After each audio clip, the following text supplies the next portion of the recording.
Eu passo a palavra, com prazer, ao ministro Gilmar Mendes. Obrigado, ministro Schietti. Cumprimentar o professor Humberto Sierra, cumprimentar também o amigo já de tantos anos, Victor Bazan, que já várias vezes esteve conosco, inclusive em eventos em Brasília, e dizer aquilo que já tinha mencionado, aproveitando inclusive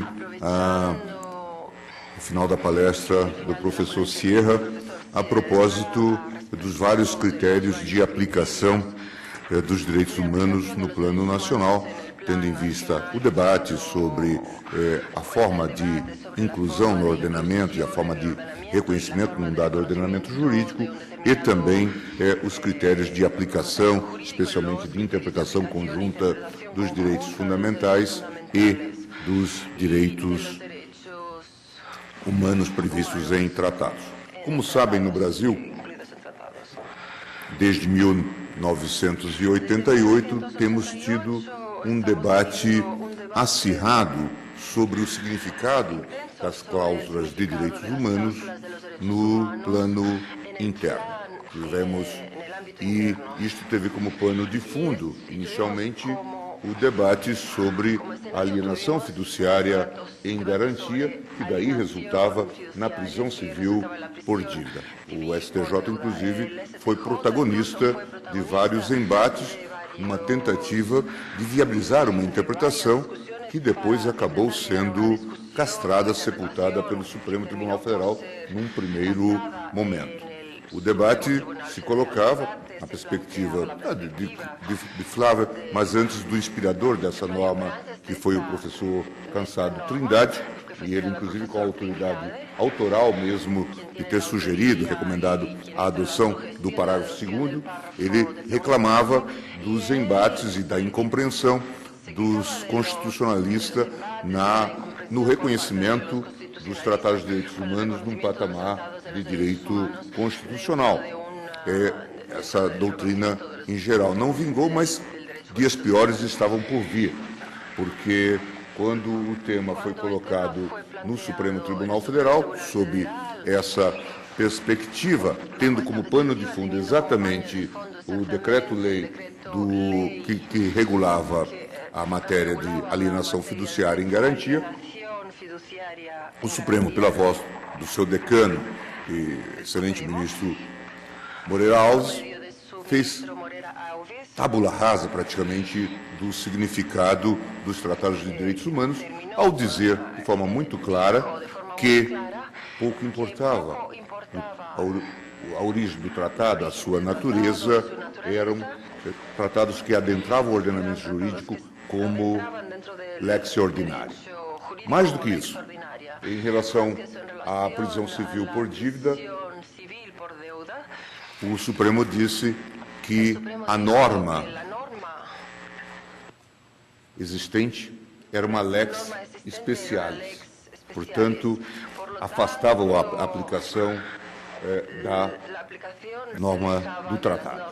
Em suma, acabou por permitir que se continuasse a fazer essa prisão civil por dívida. E, claro, nós sabemos aqui, todos aqueles que acompanham a questão no plano civilístico, e isso já era observado, inclusive, pelos nossos comercialistas, que havia uma hiperproteção do credor na alienação fiduciária em garantia. Além das garantias todas que ele oferecia, ou estava obrigado a oferecer, havia essa hiperproteção da prisão civil por dívida, porque ele era colocado fictamente como depositário infiel. Isso já era percebido e criticado pelos próprios comercialistas, porque diziam isto, no mínimo, viola o princípio da proporcionalidade, da razoabilidade nessa perspectiva. Naquela sentada do julgamento que se deu em 1995, o ministro Sepúlveda Pertence abriu uma vertente hermenêutica para dizer que talvez não se devesse acolher a proposta que vinha já da doutrina de Cansado Trindade, de fazer algum tipo de equiparação entre as normas de tratados de direitos humanos e as normas constitucionais. Mas que seria pelo menos razoável dar às normas de tratados internacionais uma hierarquia superior. Um pouco como, por exemplo, normas de direito positivo. O modelo alemão reconhece as normas gerais de direito internacional público. Propunha, então, que essa abordagem se fizesse. Ficou como voto vencido. No STJ houve vários esforços, inclusive, me lembro, mas certamente de muitos outros ministros, o ministro Rui Rosado, no sentido de dizer que as normas de tratados teriam revogado, inclusive o Pacto de São José, as normas anteriores, muitas delas até pré-constitucionais, que permitiam a prisão civil por dívida nesses casos. Era uma tentativa, portanto, de fazer um ajuste e algum avanço na interpretação, mas, claro, isto restou superado diante da jurisprudência que se firmou no Supremo Tribunal Federal. Portanto, esse regime de hiperproteção prosseguiu sem que houvesse nenhuma possibilidade de fuga ou de saída para essa questão. A questão central, portanto, estava colocada neste âmbito. Até que em tempos mais recentes, esse tema voltou ao Supremo Tribunal Federal, inclusive em recurso extraordinário, e a questão foi analisada numa outra perspectiva.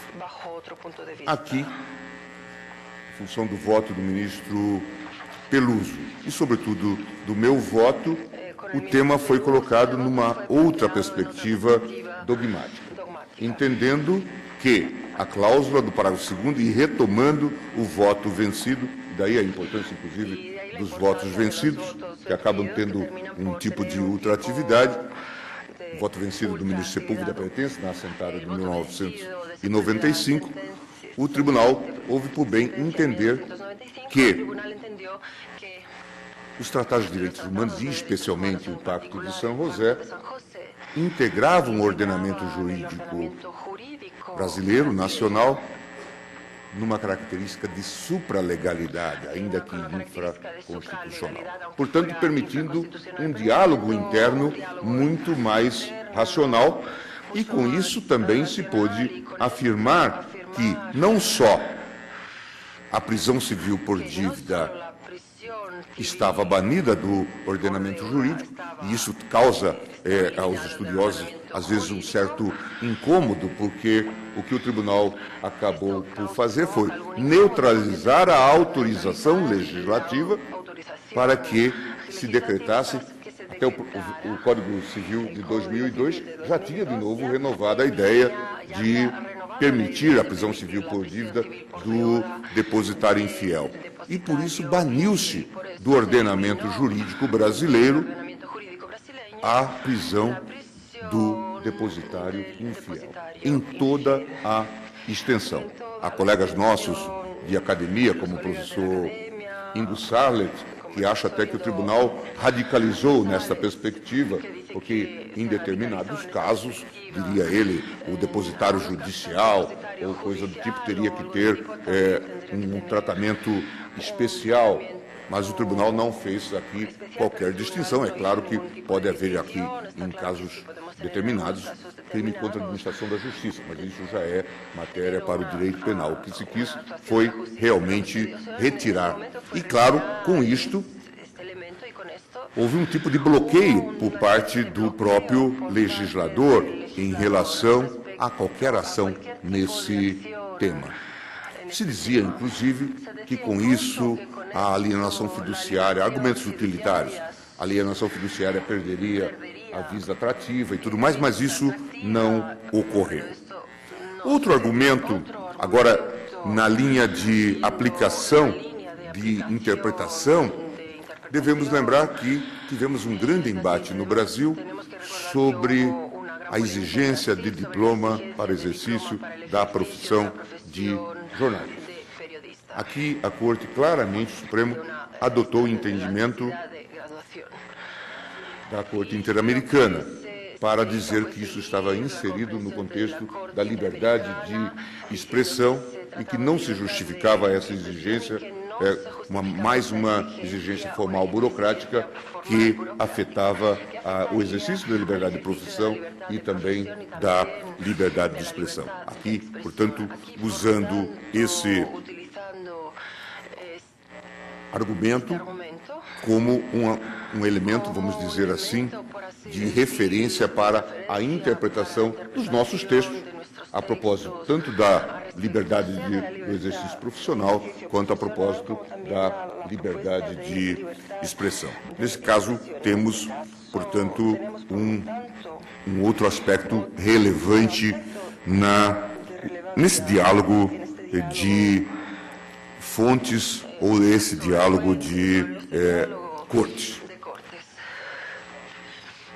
Um outro ponto também mais recente, na linha da preocupação aqui referida pelo ministro Schietti, é a questão da audiência de custódia entre nós.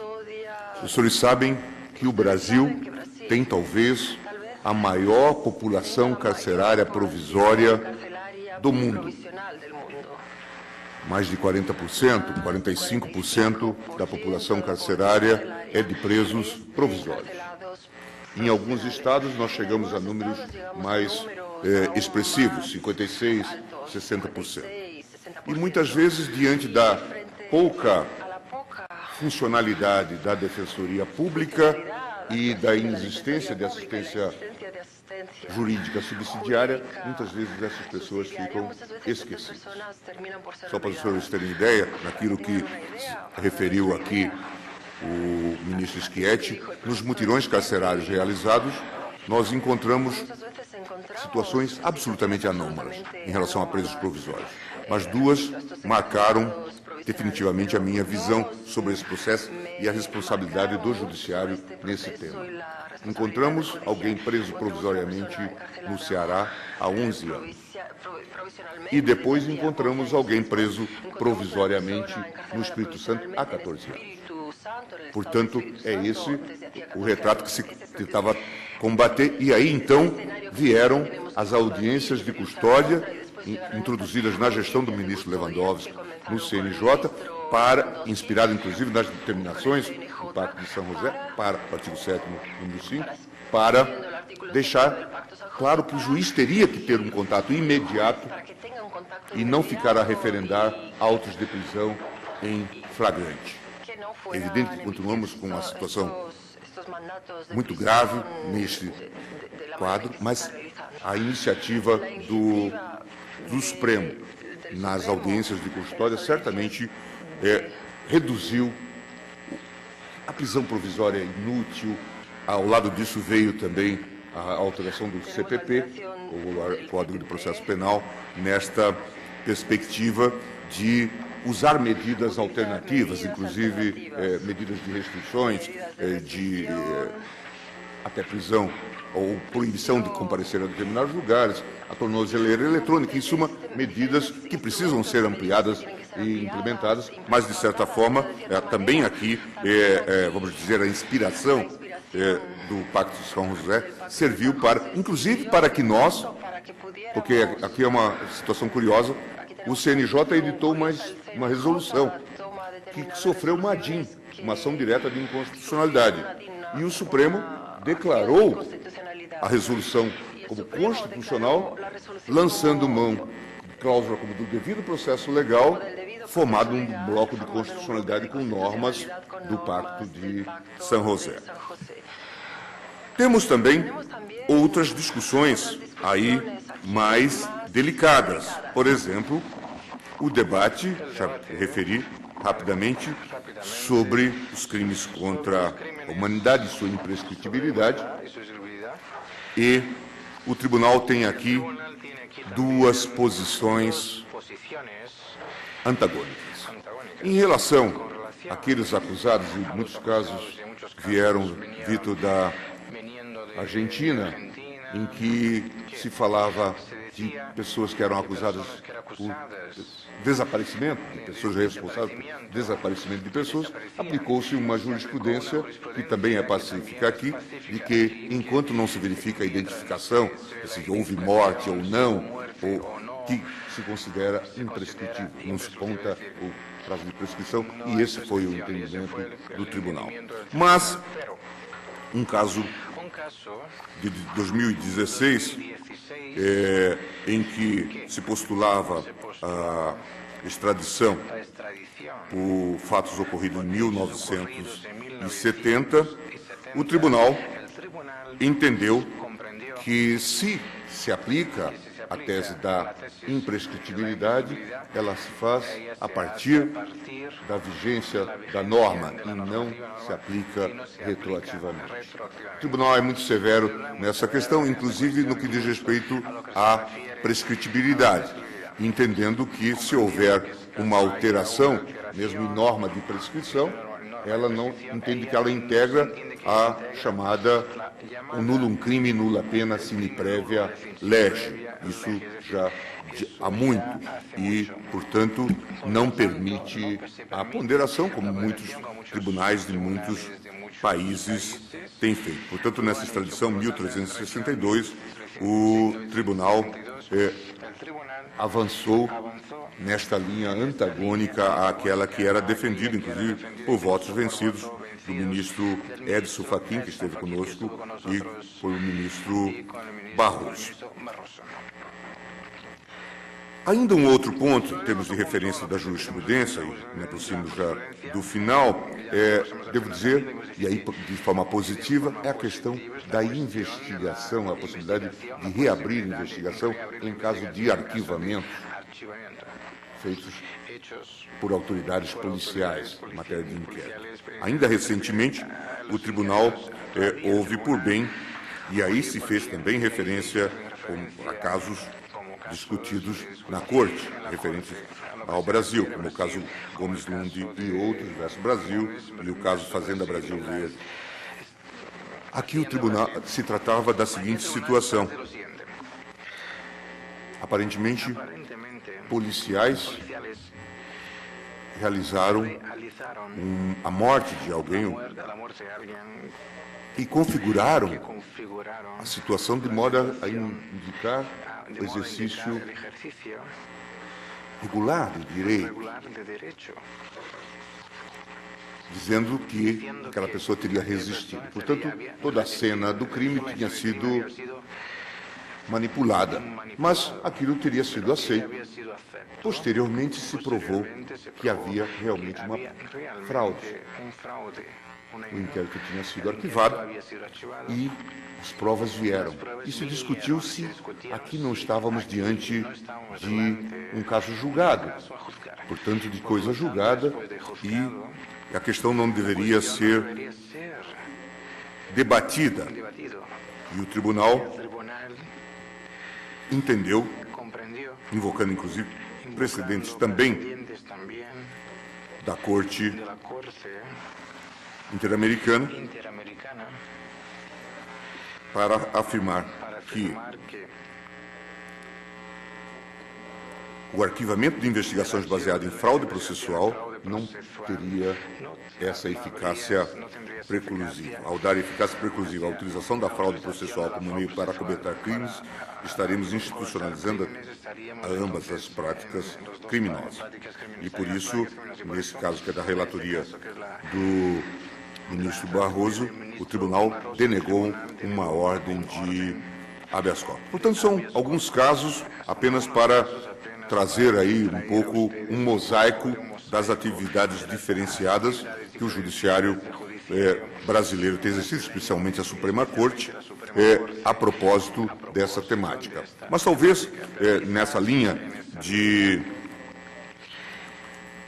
análise e de exposição, vale a pena, e acho que seja de justiça, fazer remissão a um último caso decidido aqui pelo STJ, de forma expressa, que é o recurso especial 1.640.084, da relatoria do ministro Ribeiro Dantas, em que claramente se falou em controle de convencionalidade, foi a questão de desacato, o crime de desacato, em que a Corte considerou que, na linha também do entendimento da Corte Interamericana, de que estamos diante de um típico caso de abuso de autoridade depoente até mesmo do próprio tipo penal.